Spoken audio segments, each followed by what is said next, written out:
Friends आपका बहुत-बहुत स्वागत है। आप लोग कैसे हैं? आशा है आप लोग बहुत ही अच्छे होंगे। तो चलिए फ्रेंड्स आज हम लोग जो है अरिहंत एनसीईआरटी एमसीक्यू बुक से जो है यानी भारतीय राज्य व्यवस्था एवं प्रशासन से जो है आज हम लोग देखने वाले हैं अध्याय 6 को, जो आपका मौलिक अधिकार है। मोस्ट इम्पोर्टेंट टॉपिक है। मौलिक अधिकार से जनरली जो है क्वेश्चन पूछ ही लिए जाते हैं। तो चलिए इसमें जितने भी मौलिक अधिकार से संबंधित प्रश्न दिए गए हैं यानी भारतीय राज्य व्यवस्था एवं प्रशासन में यानी अरिहंत एनसीईआरटी एमसीक्यू बुक में जितने भी मौलिक अधिकार के प्रश्न दिए गए हैं उन प्रश्नों को आज हम लोग देखने वाले हैं। यह बुक जो है काफी इंपॉर्टेंट है। इसमें जो है हम लोग 5 तक देख चुके हैं। उसका प्लेलिस्ट बना है, अगर आप देखना चाहते हैं तो जाकर जरूर देखें। और इसमें जो है सारे प्रश्न का जो है व्याख्या भी दिया गया है। और इसमें 6 से लेकर जो है 12वीं तक ओल्ड एवं न्यू बुक का जो है समावेश किया गया है। तो चलिए शुरू करते हैं। अगर आप चैनल पर नए हो तो चैनल को लाइक और सब्सक्राइब जरूर करें। इस बुक से जो हम लोग फिजिक्स, केमिस्ट्री, बायो भी देख चुके हैं। यानी अरिहंत एनसीईआरटी में जो है एमसीक्यू बुक में जो हम लोग फिजिक्स, केमिस्ट्री, बायोलॉजी और मॉडर्न हिस्ट्री को भी देख चुके हैं।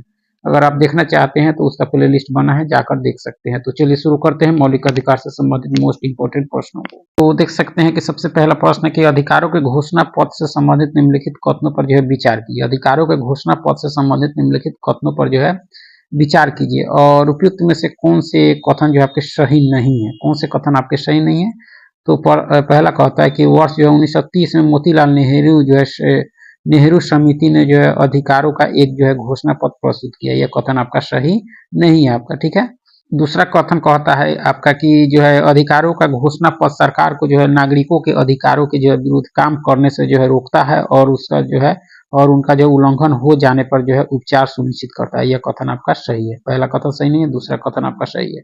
तीसरा कहता है कि सरकार जो मौलिक अधिकारों के प्रयोग पर जो है औचित्यपूर्ण प्रतिबंध नहीं लगा सकती है, लगा सकती है। तीसरा कथन भी आपका सही नहीं है। पहला और तीसरा कथन आपका सही नहीं है अधिकारों के घोषणा पत्र के संबंध में। देख सकते हैं कि अधिकारों के घोषणा पत्र से संबंध में जो है पहला और तीसरा कथन आपका सही नहीं, क्योंकि मोतीलाल नेहरू समिति ने जो है वर्ष 1928 में जो अधिकारों का एक जो है घोषणा पत्र प्रस्तुत किया था, न कि 1930 में आपका, ठीक है। मौलिक अधिकार जो अत्यांतिक नहीं है, ठीक है। राज्य सरकार मूल अधिकारों के जो है प्रयोग पर राष्ट्रपति एवं जो लोक हित में औचित्यपूर्ण जो प्रतिबंध लगा सकती है आपका, ठीक है। इसमें कह रहा था कि आपके प्रतिबंध नहीं लगा सकती, इसलिए तीसरा कथन गलत है। और यह 1930 नहीं 1928 में मोतीलाल नेहरू समिति ने जो है अधिकारों का एक घोषणा पत्र प्रस्तुत किया था। तो ये भी कथन आपका सही नहीं है, सिर्फ दूसरा कथन आपका क्या है, सही है, ठीक है। जब किसी व्यक्ति के जो मूल अधिकार का उल्लंघन होता है तब जो उपचार के लिए जो अनुच्छेद 32 के तहत सीधे जो उच्चतम न्यायालय अथवा जो अनुच्छेद 226 के तहत जो है उच्चतम न्यायालय की शरण ले सकते हैं। यानी उच्च न्यायालय 226 और सर्वोच्च न्यायालय 32 रिट जारी करने का अधिकार है, ठीक है, मौलिक अधिकार के संबंध में। तो पहला और तीसरा कथन इसमें सही नहीं है, दूसरा कथन आपका सही है, ठीक है। सारभूत आगे है कि सारभूत रूप में जो है विधि की सम्यक प्रक्रिया का जो अभिप्राय क्या है। सारभूत रूप में जो है विधि की सम्यक प्रक्रिया का जो अभिप्राय क्या है आपका। तो देखा जाए तो विधि की जो है निष्पक्ष जो है प्रयुक्ति है आपका, ठीक है। सारभूत रूप में जो है विधि की सम्यक प्रक्रिया का अभिप्राय जो है विधि की निष्पक्ष जो है प्रयुक्ति से है, ठीक है। विधि की सम्यक प्रक्रिया का तात्पर्य यह है कि कानून को जो है स्थापित प्रक्रिया के अंतर्गत ही बनाया जाएगा, परंतु जब जो है न्यायपालिका को उस कानून की जो है समीक्षा जो है करेगी तो वह न केवल जो है कानून बनाने की प्रक्रिया की समीक्षा करेगी बल्कि उस कानून में क्या लिखा है उसकी भी जो है समीक्षा करेगी। अर्थात जो है न्यायालय को यदि जो है उस कानून में कुछ भी ऐसी बातें प्रतीत होती है जो संविधान जो है सम्मत नहीं है तो उस कानून को जो है रद्द किया जा सकता है। तो इस संबंध में देखा जाए तो इसका अर्थ क्या है, विधि की निष्पक्ष जो है प्रयुक्त है आपका, ठीक है, प्रयुक्ति है आपका, ठीक है। आगे के मौलिक अधिकार के संबंध में जो है कौन सा कथन आपके सही नहीं है, कौन सा कथन आपका सही नहीं है। तो यह बुनियादी मानव अधिकार जो है मनुष्य होने के नाते हमें जो है इन अधिकारों को जो है उपयोग करने का अधिकार है, यह कथन आपका सही है, नहीं देखना है। मौलिक अधिकारों की गारंटी और उसकी सुरक्षा स्वयं संविधान करता है, ये भी कथन सही है। यदि इन अधिकारों का खंडन किया जाता है तो नागरिकों को जो है न्यायालय की शरण में जाने का अधिकार है, ये भी कथन सही है।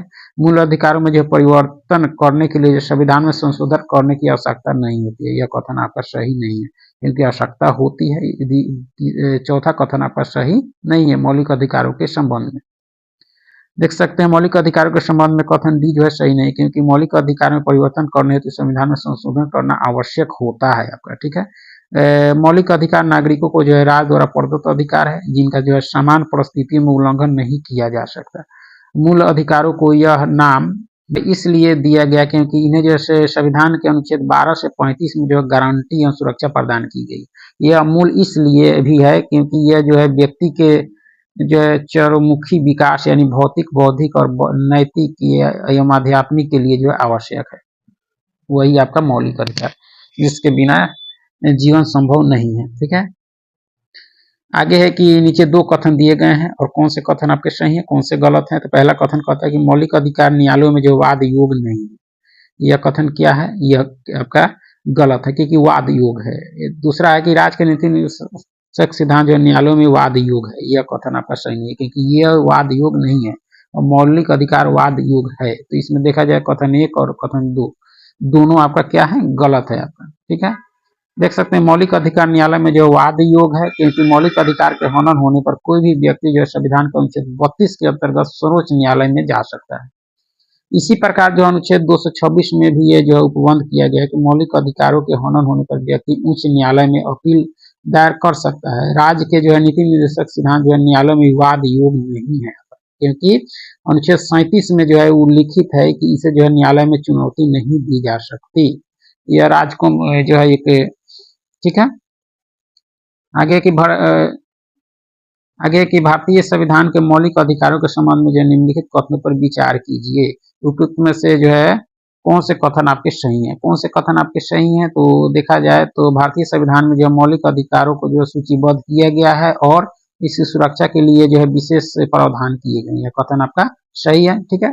मौलिक अधिकारों की गारंटी के लिए जो भारतीय संविधान ने स्वयं जो उपबंध किए हैं जो समान कानून के जो संरक्षण से भिन्न है, ये दोनों कथन आपका सही है भारतीय संविधान के जो मौलिक अधिकारों के संबंध में, ठीक है। दोनों कथन आपका सही है।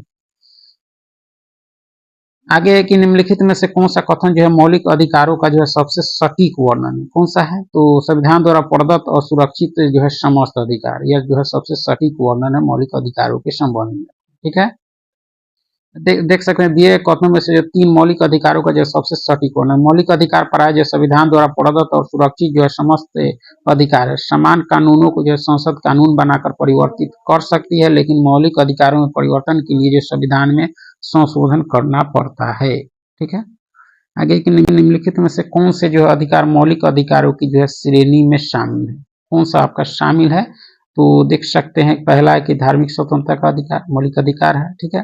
संवैधानिक उपचारों का अधिकार ये भी है। शोषण के विरुद्ध अधिकार ये भी है आपका। संपत्ति का अधिकार यह नहीं है, ठीक है, यह आपका नहीं है, यह पहले था लेकिन अब नहीं है। संस्कृति और शैक्षणिक अधिकार ये भी है आपका। स्वतंत्रता का अधिकार ये भी है आपका।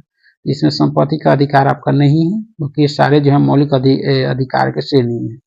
संपत्ति के अधिकार को छोड़कर दिए गए जो है अन्य सभी अधिकारों को जो मौलिक अधिकारों की श्रेणी में शामिल किया गया। संविधान में जो मौलिक अधिकारों की जो श्रेणी में कुल जो है 6 अधिकार शामिल है, यानी 6 मौलिक अधिकार है। ये अधिकार आपके समता का अधिकार अनुच्छेद 14 से 18 में, स्वतंत्रता का अधिकार 19 से 22, शोषण के विरुद्ध अधिकार 23-24, धार्मिक स्वतंत्रता का अधिकार 25 से 28, संस्कृति और शैक्षणिक अधिकार आपके 29-30 में है, ठीक है।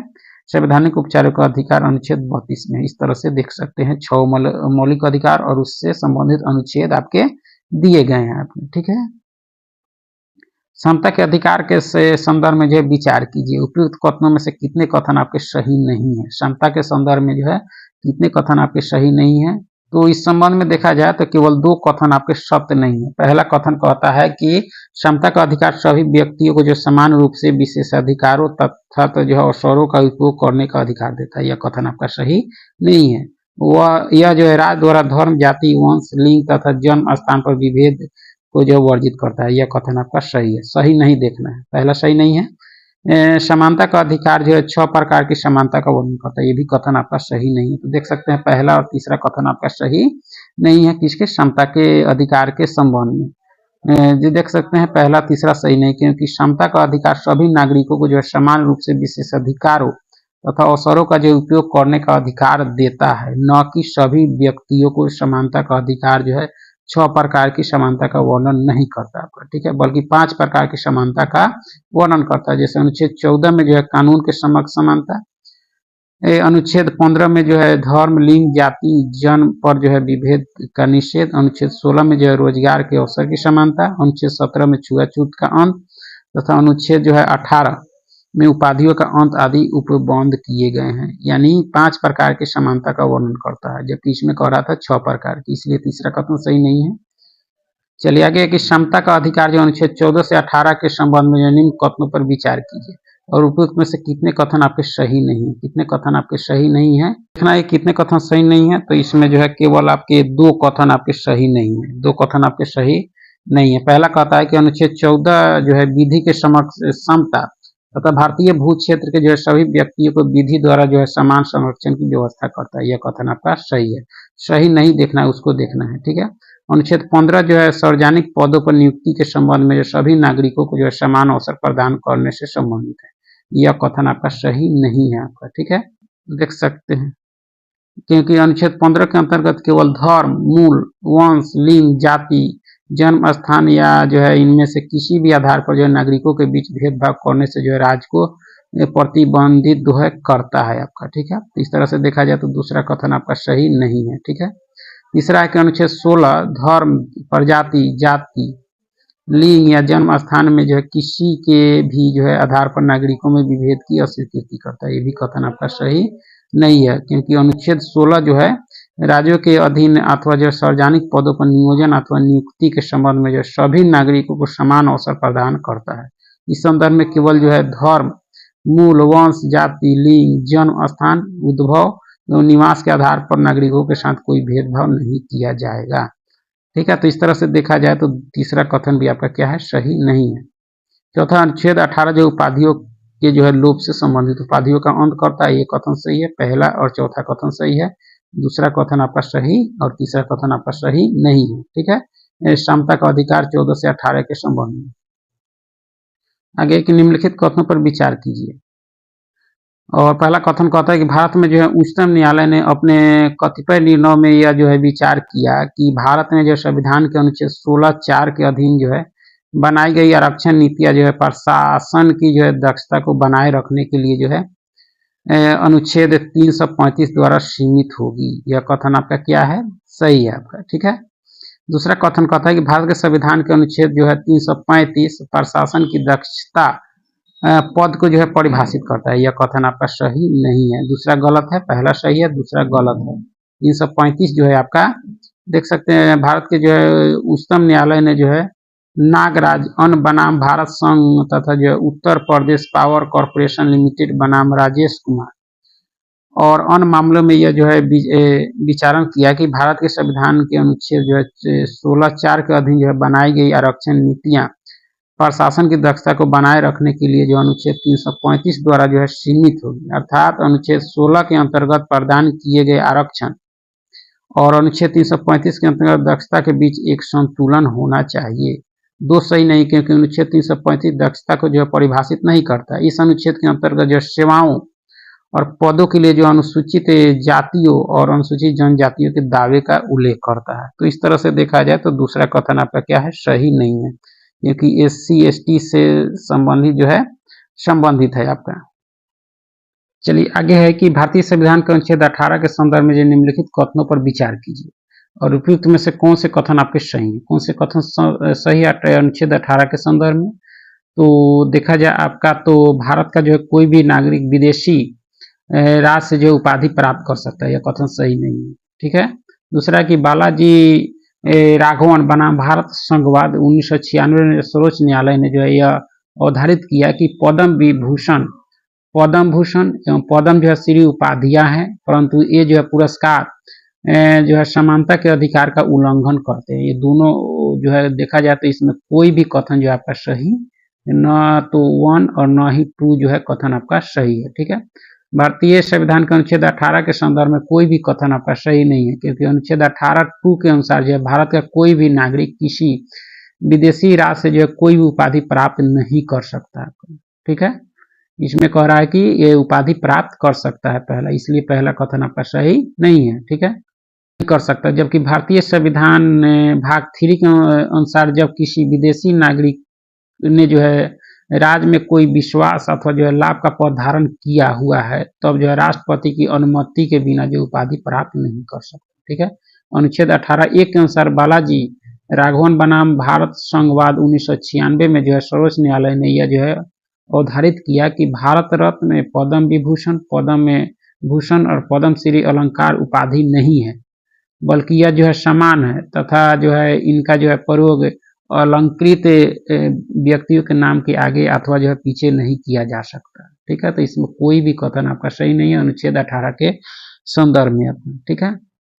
आगे एक निम्नलिखित मूल अधिकारों के जो है किस संवर्ग में जो है अस्पृश्यता के रूप में किए गए विभेदन के विरुद्ध जो है संरक्षण समाविष्ट है? तो ये आपके समता का अधिकार में है। किसमें है? समता का अधिकार। भारतीय संविधान में जो है 6 प्रकार के मूल अधिकार वर्णित है, जिन्हें जो है अनुच्छेद 14 से 18 तक जो है समता के अधिकार के अंतर्गत रखा गया है। इनमें से जो है अनुच्छेद 17 में अस्पृश्यता के अंत की व्यवस्था की गई है। यह अनुच्छेद जो है भारतीय संविधान के भाग 3 में वर्णित मौलिक अधिकारों की श्रेणी में है। तो यह आपके समता का अधिकार में है। आपका क्या है? तो अस्पृश्यता के रूप में किए गए विभेदन के विरुद्ध संरक्षण का समाविष्ट। ठीक है। आगे के निम्न में से कौन सा जो है स्वतंत्रता संबंधी अधिकारों यानी अनुच्छेद 19 से 22 में जो है शामिल नहीं है? स्वतंत्रता संबंधी अधिकार में कौन इसमें शामिल आपका नहीं है? तो संपत्ति की स्वतंत्रता यह शामिल आपका नहीं है। अपराधियों के लिए जो है दोष सिद्धि के जो है संबंध में संरक्षण यह है आपका। ठीक है। तीसरा है कि किसी व्यक्ति को विधि द्वारा स्थापित प्रक्रिया के अनुसार ही जो है उसके प्राण या दैहिक स्वतंत्रता का संरक्षण ये भी है। कुछ दशा में जो गिरफ्तारी एवं निरोध से संरक्षण ये भी है। तो पहला नहीं आपके स्वतंत्रता संबंधी अधिकार यानी 19 से 22 में शामिल आपका नहीं है।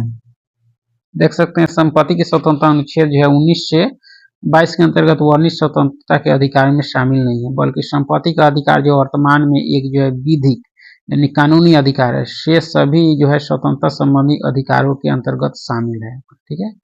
अपराधों के लिए दोष से सिद्धि के संबंध में जो संरक्षण अनुच्छेद 20 में दिया गया है। प्राण या दैहिक स्वतंत्रता का संरक्षण 21 में किया गया है। कुछ दशाएं में गिरफ्तारी और निरोध से संरक्षण अनुच्छेद 22 में किया गया है। Most important. ठीक है। चलिए आगे एक निम्नलिखित में से कौन सा जो है अधिकार स्वतंत्रता के अधिकार के अंतर्गत शामिल है? कौन सा है? तो संगठन एवं जो संघ बनाने की स्वतंत्रता का अधिकार यह शामिल है आपका। देश में कहीं भी आने जाने की स्वतंत्रता का अधिकार ये भी है। देश के किसी भी भाग में जो है निवास करने की स्वतंत्रता का अधिकार ये भी है। कोई भी काम करने या पेशा करने की स्वतंत्रता का अधिकार, ये सभी जो आपके अधिकार जो स्वतंत्रता के अधिकार के अंतर्गत शामिल है आपके। ठीक है। देख सकते हैं स्वतंत्रता के अधिकार के अंतर्गत जो है दिए गए सभी अधिकार शामिल हैं। संविधान के अनुच्छेद 19(1) के अंतर्गत जो है निम्न मौलिक अधिकार शामिल है। वाक्य एवं अभिव्यक्ति की स्वतंत्रता, शांति पूर्वक तथा जो है निरायुध जो है सभा की स्वतंत्रता ये भी है। संगठन और संघ बनाने की स्वतंत्रता, भारत के संपूर्ण राज्य क्षेत्र में कहीं भी जो है अबाध रूप से आने जाने की स्वतंत्रता। 19(1) में सारे जो है मौलिक अधिकार शामिल हैं। भारत के किसी भी भाग में जो निवास करने की स्वतंत्रता, कोई भी जो है काम करने, व्यवसाय चुनने या पेशा व्यवसाय करने की स्वतंत्रता, ये सारे जो है आपके किस में है आपके? तो जो है स्वतंत्रता के अधिकार के अंतर्गत शामिल है 19(1) के अंतर्गत।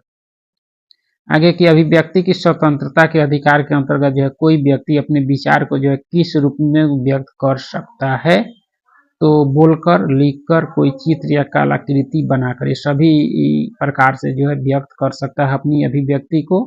प्रश्न में दिए गए सभी प्रकार से कोई व्यक्ति अपने विचारों को जो है व्यक्त कर सकता है। अभिव्यक्ति की स्वतंत्रता के अधिकार के अंतर्गत कोई भी जो है व्यक्ति अपने विचारों को बोलकर, लिखकर, चित्र या कलाकृति बनाकर जो व्यक्त कर सकता है। संविधान का अनुच्छेद 19(1) क के जो है देश के सभी नागरिकों को जो वाक एवं जो अभिव्यक्ति की स्वतंत्रता प्रदान करता है। 19(1) का क। ठीक है। अभिव्यक्ति शब्द का अर्थ जो है बहुत व्यापक है। इसके अंतर्गत विचारों को जो है व्यक्त करने के जितने भी साधन है वे सभी इसमें शामिल हैं अभिव्यक्ति में। ठीक है। आगे की निम्नलिखित में जो है कौन सी स्वतंत्रता जो मौलिक अधिकार भारतीय नागरिकों को प्राप्त नहीं है? सरकार की आलोचना की स्वतंत्रता है। सशस्त्र विद्रोह में भाग लेने की स्वतंत्रता आपकी ये नहीं है। सरकार बदलने के लिए आंदोलन शुरू करने की स्वतंत्रता ये भी है। सरकार की नीतियों का विरोध करने की स्वतंत्रता ये तो दूसरा आपका नहीं है। मौलिक अधिकार जो भारतीय नागरिकों को प्राप्त नहीं है सशस्त्र विद्रोह में भाग लेने का। ठीक है, सशस्त्र विद्रोह में भाग लेने की स्वतंत्रता भारतीय नागरिकों को जो है प्राप्त नहीं है। भारतीय संविधान के अनुच्छेद 19 के अंतर्गत स्वतंत्रता का अधिकार जो है भारतीय नागरिकों को विभिन्न प्रकार की स्वतंत्रताएं प्रदान करता है।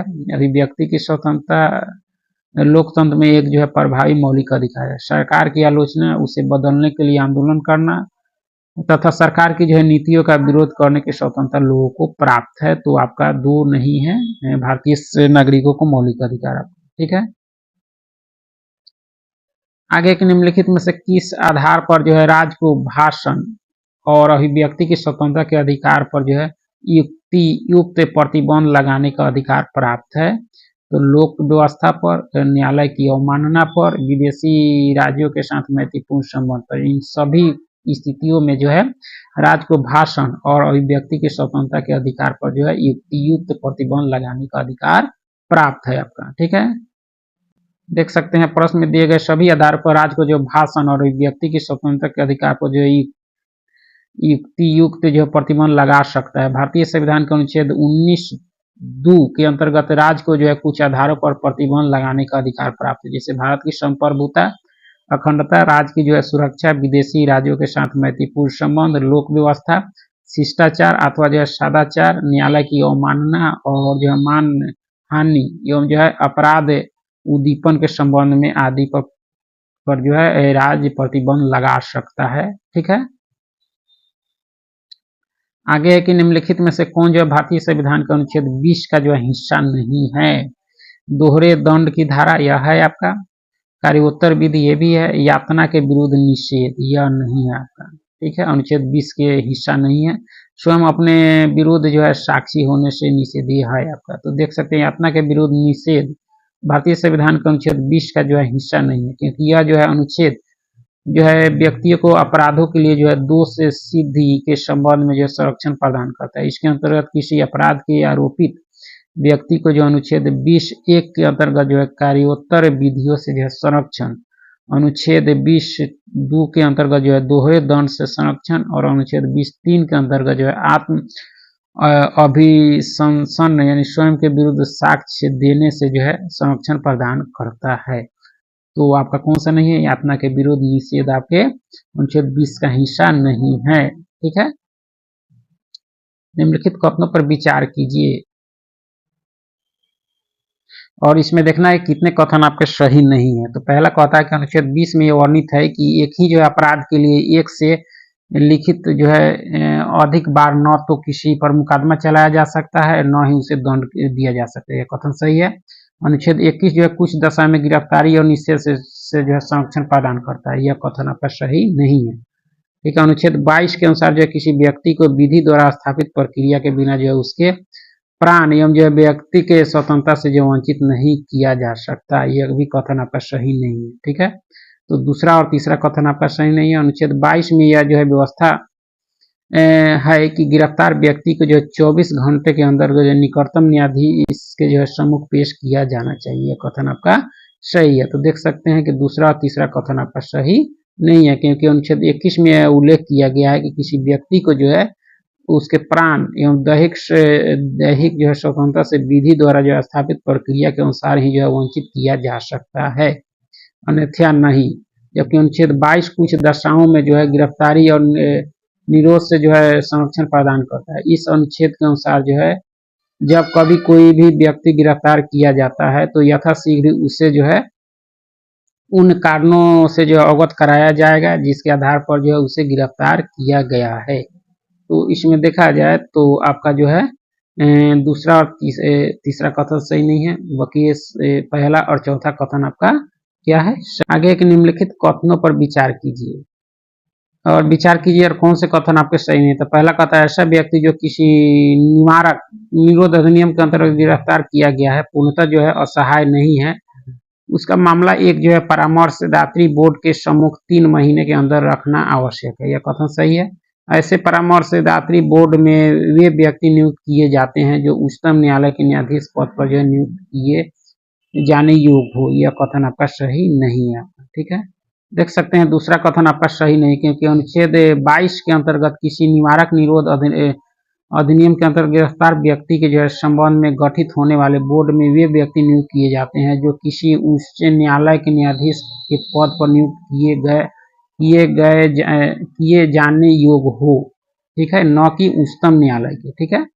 परामर्शदात्री बोर्ड की अनुमति के पश्चात ही जो है गिरफ्तार व्यक्ति को 3 माह की अवधि तक जेल में रखा जा सकता है। इस संबंध में दूसरा कथन आपका सही नहीं है, ठीक है। आगे के निम्नलिखित कथनों पर विचार कीजिए और उपयुक्त में से कौन से कथन आपके सही हैं। कौन से कथन आपके सही हैं? तो पहला कथन है कि भारत के जो है संविधान के अनुसार जो है केंद्र सरकार का यह दायित्व है कि वह राज्यों को जो है आंतरिक विक्षोभों से जो है बचाएगी। यह कथन क्या है? सही है। भारत का संविधान जो है राज्यों को निवारक निरोध में जो है रखे जा रहे किसी व्यक्ति को जो है विधिक काउंसिल उपलब्ध जो है कराने से छूट प्रदान करता है। यह कथन आपका सही नहीं है। सिर्फ पहला कथन आपका सही है। आतंकवाद निवारण अधिनियम 2002 के अनुसार जो है पुलिस के समक्ष अभियुक्त की जो है संस्वीकृति को जो है साक्ष्य के रूप में जो है प्रयुक्त नहीं किया जा सकता। ये भी कथन आपका सही नहीं है। सिर्फ पहला कथन आपका सही है। तो देख सकते हैं पहला कथन सही है। भारतीय संविधान के अनुच्छेद 355 के अनुसार संघ सरकार का यह दायित्व है कि वह जो है राज्य को जो है बाहरी आक्रमण तथा आंतरिक विक्षोभों गड़बड़ी से जो है बचाएगी अर्थात सुरक्षा प्रदान करेगी, ठीक है।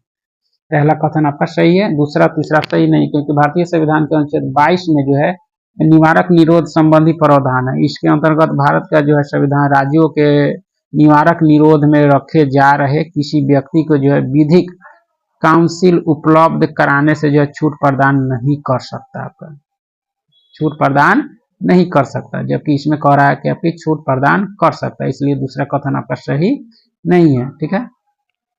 इसके अतिरिक्त जो है आतंकवाद निवारण अधिनियम 2002 के अंतर्गत जो पुलिस के समक्ष जो अभियुक्त की संस्वीकृति को जो है साक्ष्य के रूप में प्रयुक्त किया जा सकता है। वहीं सामान्य या इस अधिनियम के बाहर की स्थिति में जो है संस्वीकृति को जो है साक्ष्य के रूप में प्रस्तुत नहीं किया जा सकता, ठीक है।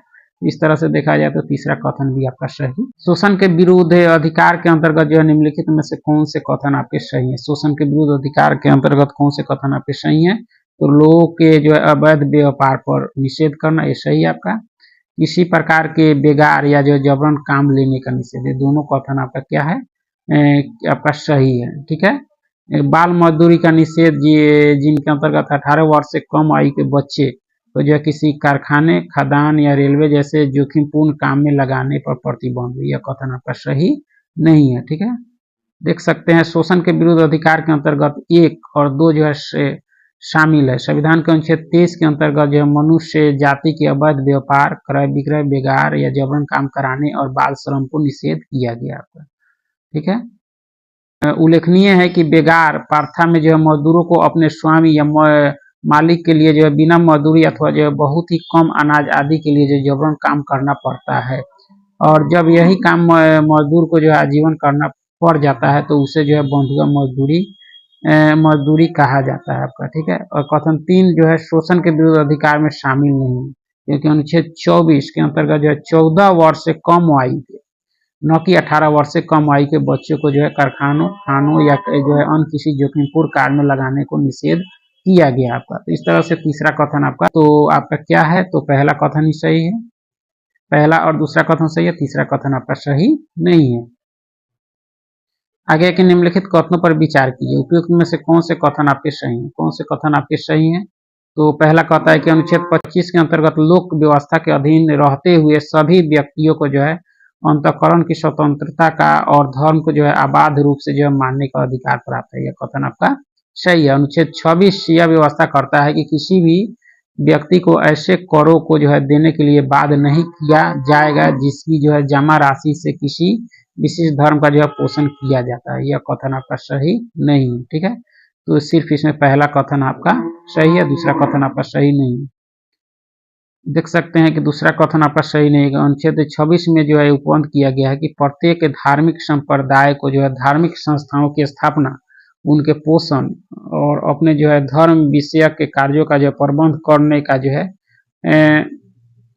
स्थावर संपत्ति के अर्जन और जो है स्वामित्व का और ऐसे संपत्ति के जो है प्रशासन का अधिकार होगा। जबकि संविधान के अनुच्छेद 27 किसी विशेष धर्म की जो है वृद्धि के लिए जो है करों के जो है समुदाय के बारे में जो है स्वतंत्रता के अंतर्गत यह प्रावधान किया गया है कि किसी भी व्यक्ति को जो है ऐसे करों को देने के लिए बाध्य नहीं किया जाएगा जिसकी जो है जमा राशि से किसी विशेष धर्म या धार्मिक संप्रदाय का पोषण किया जाता है। तो इस तरह से देखा जाए तो दूसरा कथन आपका सही नहीं है। ठीक है, आगे है कि धार्मिक स्वतंत्रता के अधिकार के संबंध में निम्नलिखित कथनों पर विचार कीजिए और उपयुक्त में से कितने कथन आपके सही हैं। तो कितने कथन आपके सही हैं देखा जाए तो आपका केवल 2 कथन सही है। पहला कहता है कि धार्मिक स्वतंत्रता का अधिकार जो है सीमित है और सामाजिक बुराइयों को जो है दूर करने के लिए सरकार धार्मिक मामलों में जो हस्तक्षेप नहीं कर सकती। यह कथन आपका सही नहीं है। सही कथन देखना है तो लोक व्यवस्था, नैतिकता और स्वास्थ्य के आधार पर जो है सरकार धार्मिक स्वतंत्रता पर जो है प्रतिबंध लगा सकती है। यह कथन सही है। लोगों को जो है एक धर्म से दूसरे धर्म में जो परिवर्तन का अधिकार प्राप्त है। ये भी कथन आपका सही है। तो देखा जाए तो इस संबंध में जो है दूसरा और तीसरा कथन आपका सही है, पहला कथन आपका सही नहीं है। ठीक है, देख सकते हैं कि धार्मिक स्वतंत्रता के अधिकार के संबंध में जो है केवल 2 कथन अर्थात जो है दूसरा और तीसरा सही है। संविधान के अनुच्छेद 25(1) के अंतर्गत जो है लोक व्यवस्था, सदाचार, नैतिकता और स्वास्थ्य के आधार पर जो है सरकार धार्मिक स्वतंत्रता पर जो है प्रतिबंध लगा सकती है। इसके अंतर्गत जो है इसके अतिरिक्त जो है अनुच्छेद 25(2) के अंतर्गत जो है धार्मिक आचरण से संबंध किसी आर्थिक, वित्तीय, राजनीतिक अथवा जो है अन्य लौकिक क्रियाकलापों का जो है विनिमय कर सकती है। तो इस तरह से देखा जाए तो दूसरा और तीसरा कथन सही है, पहला कथन आपका सही नहीं है आपका। ठीक है, आगे कि संविधान के अनुच्छेद 26 में जो है धार्मिक कार्यों के प्रबंध की स्वतंत्रता पर क्या प्रतिबंध जो है लगाया गया है। क्या लगाया गया है तो आपका लगाया गया है लोक व्यवस्था, उसके बाद आपके सदाचार और आपके स्वास्थ्य, इन सभी पर आपका देख सकते हैं भारतीय संविधान के अनुच्छेद 26 में जो है व्यवस्था की गई है कि लोक व्यवस्था, सदाचार और स्वास्थ्य के अधीन रहते हुए प्रत्येक जो है धार्मिक संप्रदाय को धार्मिक संस्थाओं की स्थापना, उनके जो है पोषण तथा जो है प्रबंधन का अधिकार है। लोक व्यवस्था, सदाचार तथा स्वास्थ्य को जो है बनाए रखने के लिए जो है इस अधिकार को जो है प्रतिबंधित किया जा सकता है आपका। ठीक है, आगे के संविधान द्वारा प्रदत्त धार्मिक स्वतंत्रता संबंधी अधिकारों के संदर्भ में जो है निम्न कथन पर विचार कीजिए। उपयुक्त में से कौन से कथन आपके सही हैं। तो पहला कहता है कि राज्य जो है राजनिधि से जो है पूर्णतः पोषित किसी शिक्षा संस्था में जो धार्मिक शिक्षा दिए जाने को जो है प्रतिबंधित किया गया है। यह कथन आपका क्या है, सही है। ठीक है, राज्य से जो है मान्यता प्राप्त शिक्षण संस्थाओं में शिक्षा ग्रहण करने वाले किसी व्यक्ति को जो है ऐसी संस्था में दी जाने वाली धार्मिक शिक्षा में भाग लेने हेतु बाध्य किया जा सकता है। यह कथन आपका सही नहीं है क्योंकि यह बाध्य किया नहीं जा सकता आपका। आगे के निम्नलिखित में से कौन जो है सांस्कृतिक और शैक्षिक अधिकारों की जो है सही व्याख्या है। सही व्याख्या कौन सी है आपकी।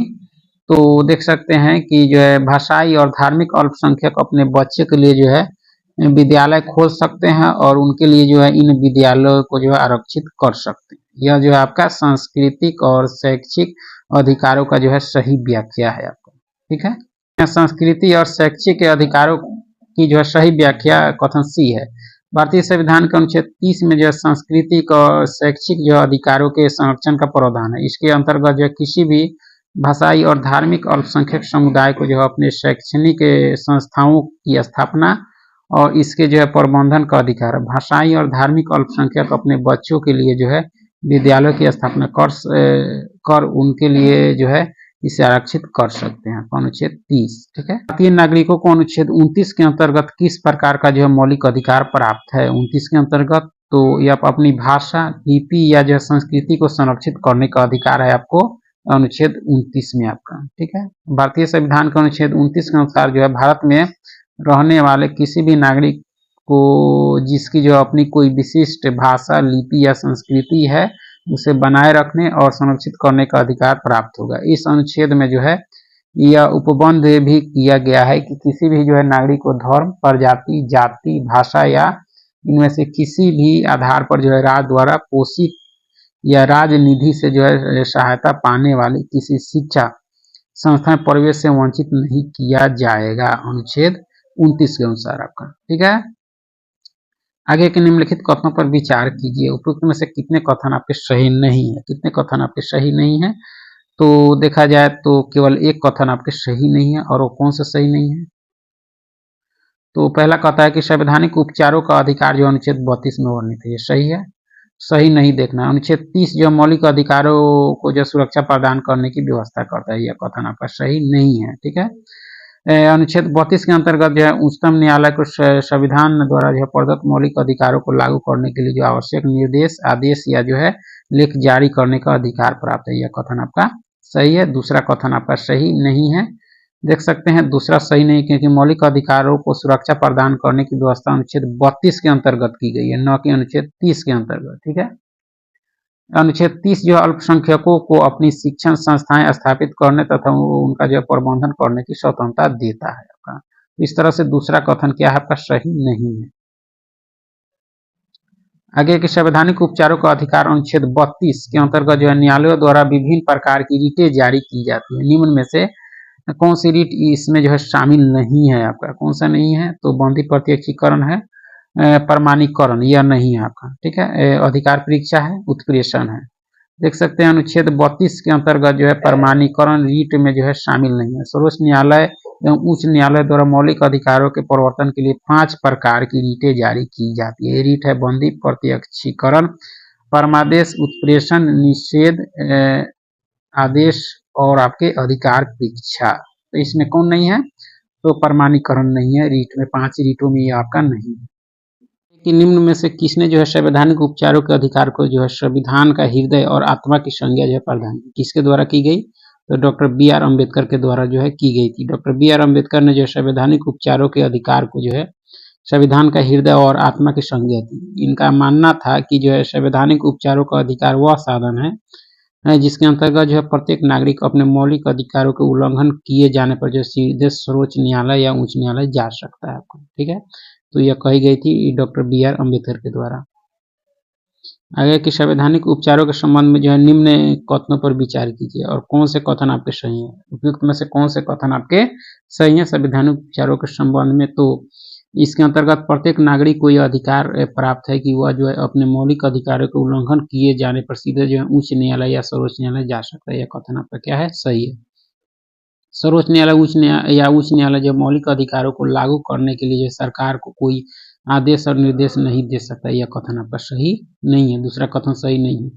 देख सकते हैं संवैधानिक उपचारों के संबंध में जो है केवल एक कथन सही है, क्योंकि सर्वोच्च न्यायालय या उच्च न्यायालय जो है मौलिक अधिकारों को जो है लागू करने के लिए जो सरकार को विभिन्न प्रकार की रीट के माध्यम से जो है आदेश या निर्देश दे सकती है आपका। ठीक है, तो देखा जाए तो सिर्फ पहला कथन सही है, दूसरा कथन आपका सही नहीं है संवैधानिक उपचारों के संबंध में।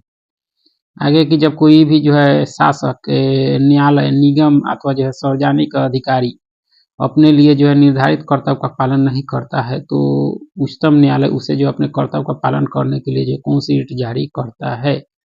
तो परमादेश करता है। क्या है? परमादेश। जब कोई जो है सार्वजनिक पदाधिकारी, शासक, न्यायालय, निगम आदि जो अपने कानूनी और जो संवैधानिक दायित्व का पालन नहीं करता है और इससे जो है किसी व्यक्ति के जो मौलिक अधिकार का उल्लंघन हो रहा है, तो न्यायालय द्वारा जो है परमादेश रीट जारी किया जा सकता है। ठीक है, इसके अतिरिक्त जब वह कोई ऐसा कार्य करता है जो है उसके अधिकार क्षेत्र से जो है बाहर है, तब ऐसी स्थिति में भी जो है इस रीट के माध्यम से जो है न्यायालय उस कार्य को जो है करने पर रोक लगा सकता है। किसके द्वारा?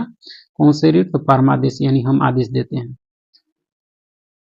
आगे के निम्नलिखित कथनों पर विचार करें और विचार करके देखना है कितने कथन आपके सही नहीं है। तो बंदी प्रत्यक्षीकरण के द्वारा जो है न्यायालय किसी गिरफ्तार व्यक्ति को जो है न्यायालय के सामने जो है प्रस्तुत करने का आदेश देता है, सही है।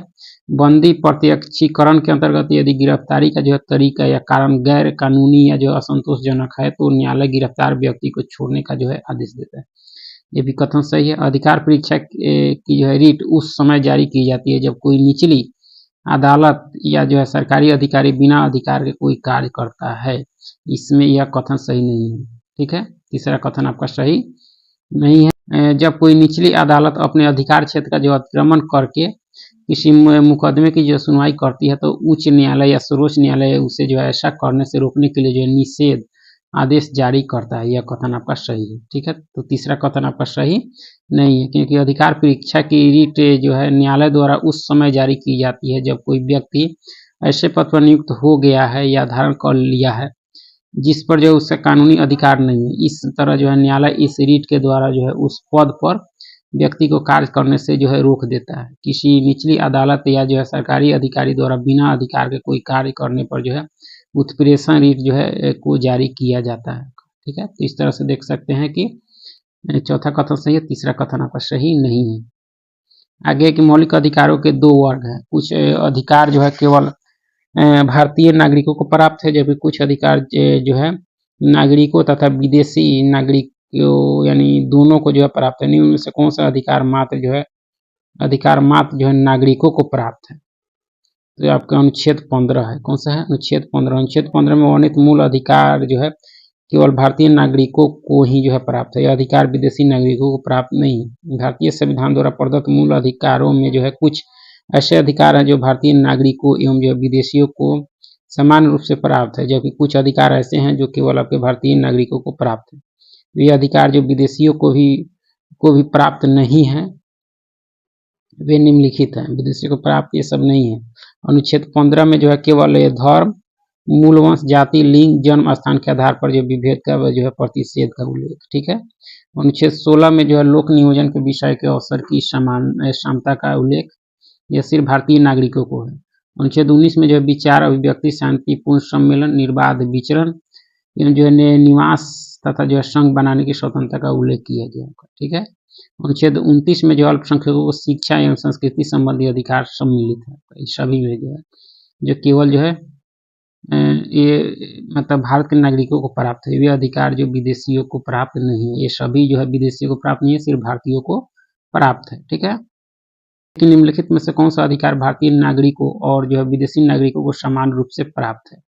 तो कुछ दशाओं में गिरफ्तार और जो है निरोध से संरक्षण का अधिकार, ये दोनों को प्राप्त है। भारतीय संविधान के अनुच्छेद 22 के द्वारा जो है प्रदत्त कुछ दशाओं में जो गिरफ्तारी और निरोध से जो है संरक्षण संबंधी अधिकार भारतीय नागरिकों और जो है विदेशियों को समान रूप से प्राप्त है, जबकि शेष अन्य अधिकार जो है केवल भारतीय नागरिकों को प्राप्त है। उल्लेखनीय है कि अनुच्छेद 22 के अतिरिक्त जो है अनुच्छेद 14, 20, 21, 23 आदि प्रदत्त अधिकार जो भारतीय नागरिकों के समान विदेशियों को भी प्राप्त है आपका। ठीक है, आगे कि आम चुनाव में वोट देने का अधिकार जो है कौन सा अधिकार है? तो वैधानिक अधिकार है। क्या है? वैधानिक। भारत में वोट देने का अधिकार एक जो है विधिक यानी वैधानिक अधिकार है, न कि मूल अधिकार। 61वें संविधान संशोधन नियम जो है 1989 के द्वारा जो है अनुच्छेद 326 में संशोधन करके लोकसभा तथा राज्य विधानसभाओं के जो है चुनाव में मतदान की आयु जो 21 से घटाकर 18 वर्ष कर दी गई 1989 में 61वें संविधान संशोधन के द्वारा। ठीक है, निम्नलिखित कथनों पर विचार कीजिए। उपयुक्त में से जो है कितने कथन आपके सही नहीं, कितने कथन आपके सही नहीं है? तो इसमें देखा जाए तो केवल एक कथन आपके सही नहीं है।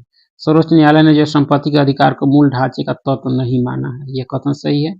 44वें संविधान संशोधन के द्वारा जो संपत्ति के अधिकार को जो मौलिक अधिकारों की सूची से जो हटाकर अनुच्छेद 300 क के अंतर्गत एक कानूनी अधिकार बना दिया गया, भी कथन सही है। मूल अधिकार में संपत्ति का अधिकार जो मौलिक अधिकार की श्रेणी में जो है शामिल था, यह कथन आपका सही नहीं है। ठीक है, तो तीसरा कथन सही नहीं है। पहला और दूसरा कथन आपका सही है। देख सकते हैं तीसरा कथन सही नहीं, क्योंकि भारत के मूल संविधान में जो है भारतीय नागरिकों को 7 मौलिक अधिकार प्राप्त थे, जिनमें संपत्ति का अधिकार भी शामिल था। अब नागरिकों को जो है केवल 6 मूल अधिकार ही प्राप्त है। संपत्ति के अधिकार को हटा दिया गया 44वें संविधान संशोधन के द्वारा, और अनुच्छेद 300 क के अंतर्गत एक जो है कानूनी अधिकार बना दिया गया, विधिक अधिकार। आगे के निम्नलिखित कथनों पर विचार कीजिए और कितने कथन आपके सही नहीं है। विचार कीजिए और कितने कथन आपके सही नहीं है। तो इसमें देखा जाए तो केवल एक कथन आपके सही नहीं है, केवल एक कथन आपके सही नहीं है। वो कौन सा सही नहीं है? तो प्रथम कहता है कि मौलिक अधिकार जो संविधान के अनुच्छेद 12 में जो वर्णित राज्य के विरुद्ध प्राप्त है, यह सही है। मौलिक अधिकार के संबंध में जो है न्यायपालिका को विधि द्वारा या जो है निर्धारित करने का अधिकार है कि सैन्य बलों और जो है खुफिया विभागों में जो है ये अधिकार किस सीमा तक प्राप्त होंगे, यह कथन आपका सही नहीं है। जब कभी जो है संविधान के अनुच्छेद 352 के अंतर्गत युद्ध या जो है बाह्य आक्रमण के कारण आपातकाल की घोषणा की जाती है तो संविधान के अनुच्छेद 19 में जो है उल्लिखित स्वतंत्रता संबंधी अधिकार का जो है क्रियान्वयन जो है विलंबित रहता है। ये भी कथन आपका सही है, दूसरा सही नहीं है, पहला सही है। राष्ट्रपति संविधान के अनुच्छेद 359 के अंतर्गत जो है एक दूसरा आदेश जारी कर जो है अन्य मौलिक अधिकारों के जो है क्रियान्वयन को स्थापित कर सकता है। चौथा कथन सही है। तो देख सकते हैं दूसरा कथन सही नहीं है, क्योंकि मौलिक अधिकार के संबंध में जो सैन्य बलों तथा खुफिया विभागों के लिए जो है विधि बनाने का अधिकार संसद को है, न कि न्यायपालिका को। संविधान के जो है अनुच्छेद 33 के अनुसार जो है संसद सशस्त्र बलों के सदस्यों, खुफिया विभागों आदि में जो है नियोजित व्यक्तियों के संबंध में यह जो है अवधारित कर सकेगी कि जो है भाग 3 द्वारा प्रदत्त किसी मूल अधिकार को जो है किस सीमा तक निर्बाधित या जो है निराकृत किया जाए। तो इस तरह से देख सकते हैं कि दूसरा कथन इसमें सही नहीं है। ठीक है, आगे के निम्नलिखित कथनों पर विचार कीजिए। और पहला कथन कहता है कि न्यायालय जो है राज्य को किसी व्यक्ति के शारीरिक उपस्थिति को जो है सुनिश्चित करने का आदेश दे सकता है ताकि अंतिम व्यक्ति तक जो है न्याय के सिद्धांत को जो है हासिल करते हुए उसके जो है कारावास या मुक्ति को जो है न्यायोचित ठहराया जा सके। यह कथन सही है। संविधान के भाग 3 के जो है संवैधानिक उपचारों के अंतर्गत जो है न्यायालय मूल अधिकारों की जो है रक्षा करने के लिए रीट जारी कर सकता है। ये भी कथन आपका सही है, दोनों कथन आपका सही है। ठीक है, देख सकते हैं दोनों कथन सही है। और संविधान के भाग 3 में जो संवैधानिक उपचारों के अंतर्गत अनुच्छेद 32 जो है उच्च न्यायालय यानी उच्चतम न्यायालय जो है रीट जारी कर सकता है, जिसका उद्देश्य जो है अंतिम व्यक्ति तक जो है न्याय की पहुंच को जो सुनिश्चित करते हुए जो है मूल अधिकारों की रक्षा की जा सके। किसी व्यक्ति की गिरफ्तारी जो है की वैधता का प्रश्न जो है न्यायालय के दृष्टिकोण से न्याय की जो है समुचित पहुंच का जो है प्रश्न होता है। यदि यह जो है युक्ति संगत या न्यायोचित नहीं है तो न्याय बाधित होगा। इसलिए बंदी प्रत्यक्षीकरण रीट द्वारा जो है उच्चतम न्यायालय इस पर विचार कर सकता है। तो देखा जाए तो इसमें दोनों कथन आपके सही है। ठीक है, मौलिक अधिकारों की श्रेणी में जो है अनुच्छेद 13 में क्या उपबंधित है, तो उच्चतम तथा उच्च न्यायालय की जो न्यायिक समीक्षा का जो है संवैधानिक अधिकार है आपके अनुच्छेद 13 में आपका। ठीक है, आगे के निम्नलिखित कथनों पर विचार करें और उपयुक्त में से कौन से कथन आपके सत्य हैं। कौन से कथन सत्य हैं? तो सर्वोच्च न्यायालय ने जो संविधान के मूल ढांचागत विशेषताएं केशवानंद भारती मामले के जो है अपने निर्णय में दी थी। ये सही है आपका। संसद जो है संविधान के मूल ढांचे में परिवर्तन किए बिना जो है किसी भी अंश या प्रावधान में संशोधन कर सकती है। दोनों कथन आपके सही है। ठीक है, देख सकते हैं मौलिक अधिकारों में जो संशोधन से संबंधित उत्पन्न जो है विवाद और जो 24वें संशोधन अधिनियम 1971 के आलोक में जो केशवानंद भारती बनाम केरल सरकार वाद 1973 में सर्वोच्च न्यायालय ने जो अपने निर्णय में संविधान की मूल संरचना का जो सिद्धांत देते हुए कहा कि संसद जो संविधान के मूल ढांचे में परिवर्तन किए बिना संविधान के किसी भी भाग में जो है मौलिक अधिकारों सही जो है संशोधन कर सकती है आपका। ठीक है, मूल ढांचे में संशोधन नहीं कर सकती है। आगे की नीचे दो कथन दिए गए हैं।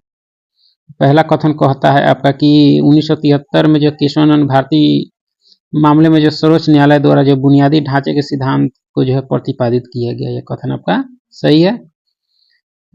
और दूसरा है कि भारतीय संसद के पास जो है पूरे संविधान में संशोधन करने की शक्ति है, मूल ढांचे में नहीं कर सकती है। तो दोनों कथन आपका सही है। ठीक है, केशवानंद भारती बनाम जो है मामले में सर्वोच्च न्यायालय द्वारा जो है बुनियादी ढांचे के सिद्धांत को जो है प्रतिपादित किया गया। सर्वोच्च न्यायालय ने जो है विचार दिया कि संविधान के अनुच्छेद 368 के अंतर्गत प्रस्तावना में भी जो है संशोधन किया जा सकता है, बशर्ते संशोधन के अधिकार का जो है प्रयोग इस प्रकार किया जाए कि संविधान के बुनियादी ढांचे के सिद्धांत को जो है हानि न पहुंचे आपका। ठीक है, इसी प्रकार भारतीय संसद के पास जो है पूरे संविधान में संशोधन करने की शक्ति अनुच्छेद 368 में निहित है। संसद संविधान में संशोधन 3 प्रकार से करती है। ठीक है, आगे एक निम्न में से कौन सा जो है युग में सही सुमेलित है? तो भारत में रहने वाले सभी नागरिकों को जो है अपनी भाषा, लिपि या संस्कृति को बनाए रखने का अधिकार, अनुच्छेद 30। यह जो है युग सही सुमेलित नहीं है, यह जो है आपके अनुच्छेद 29 में है। ठीक है, लेकिन यहाँ 30 दे रहा है, तो इसलिए पहला युग सुमेलित नहीं है। अल्पसंख्यकों को जो अपनी शिक्षण संस्थाओं की जो है स्थापना करने तथा उसका प्रबंधन करने की स्वतंत्रता जो है 29 नहीं आपके 30 में है।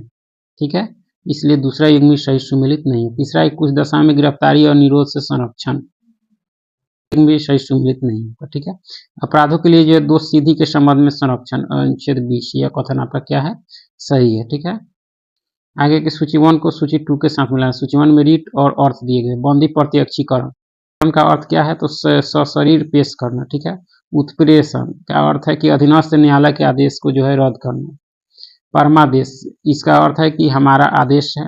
अधिकार परीक्षा आपका अधिकार क्या है, ठीक है। इस तरह ऑप्शन बी के अनुसार इसका जो है सुमिलित कर सकते हैं। निम्नलिखित युग्मों पर विचार कीजिए और उपयुक्त युग्मों में से कितने युग्म में सही सुमिलित नहीं है। कितने सही सुमिलित नहीं है, तो केवल 3। और वह कौन कौन से, तो अनुच्छेद 14 अस्पृश्यता का अंत यह युग्म सुमिलित नहीं है, क्योंकि अस्पृश्यता का अंत जो है अनुच्छेद 17 में किया गया है, ठीक है। और 17 में विधि के समक्ष समानता ये भी युग्म सुमिलित नहीं है, क्योंकि विधि के समक्ष समता जो है अनुच्छेद 14 में है।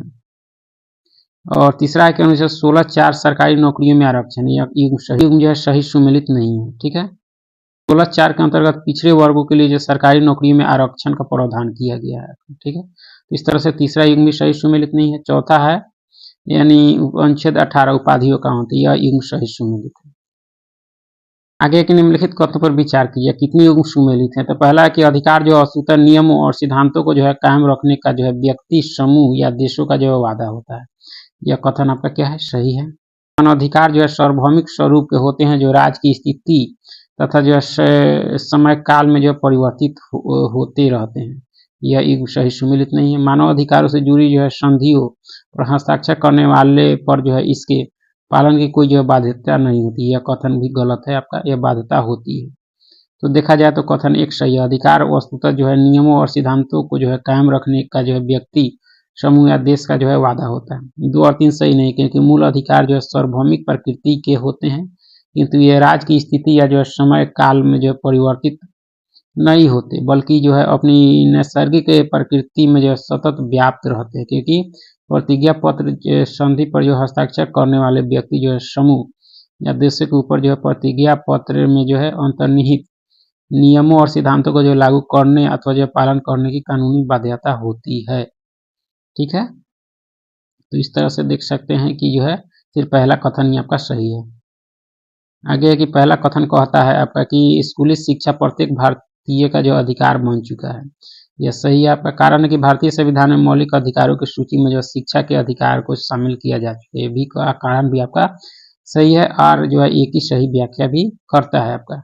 इस शिक्षा जो प्रत्येक भारतीय नागरिकों का जो मौलिक अधिकार बन चुका है। 14 वर्ष तक के सभी बच्चों को जो है निःशुल्क तथा अनिवार्य शिक्षा देना सरकार का जो उत्तरदायित्व बन गया है। 86वें संविधान संशोधन अधिनियम 2002 के द्वारा जो 14 वर्ष तक की आयु के बच्चों को जो है निःशुल्क तथा अनिवार्य शिक्षा को जो मौलिक अधिकारों के अंतर्गत अनुच्छेद 21(1) में जो है स्थान दिया गया, ठीक है।